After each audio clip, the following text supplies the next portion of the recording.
अदाकारा मीरा का ड्राइवर घर से डायमंड का नेकलेस और कीमती घड़ी ले उड़ा। डिफेंस ए पुलिस ने अदाकारा मीरा की मुद्दत में मुकदमा दर्ज कर लिया।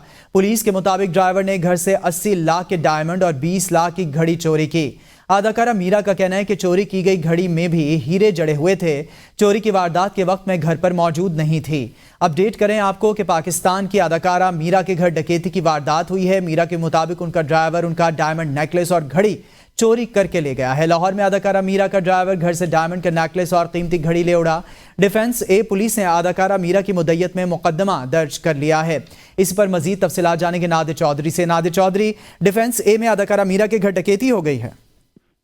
जी बिल्कुल, मीरा के ड्राइवर कासम ने घर से 8 लाख के डायमंड और 20 लाख की घड़ी जो है वो चोरी की है। इस हवाले से जो है वो थाना डिफेंस ए में जो है वो मुकदमा 255-42 जो है वो जमा दर्ज कर लिया गया है। इस हवाले से आपको ये भी पता चले कि ये जो शॉपिंग करके जब घर वापस आई हैं तो इनका जो है वो कहना ये था, जो इन्होंने एफआईआर दर्ज कराई उसमें कि ज्वेलरी में 2 डायमंड के सेट घड़ी जो है वो गायब थी, जिसपे उन्होंने जब अपने मुलाजिम से पूछा तो वो घर में मौजूद ही नहीं था, जिसपे उन्होंने शुबा जाहिर किया कि वो जो है इनकी चीजें जो है वो लेकर फरार हो चुका है, जिस पर पुलिस ने जो है वाकये का मुकदमा दर्ज कर लिया है और मुलजिम की जो है वो तलाश शुरू कर दी गई है। जी, पुलिस ने वाकये का मुकदमा दर्ज कर लिया है, मुलजिम की तलाश शुरू कर दी है। नादिर चौधरी लाहौर से अपडेट कर रहे थे।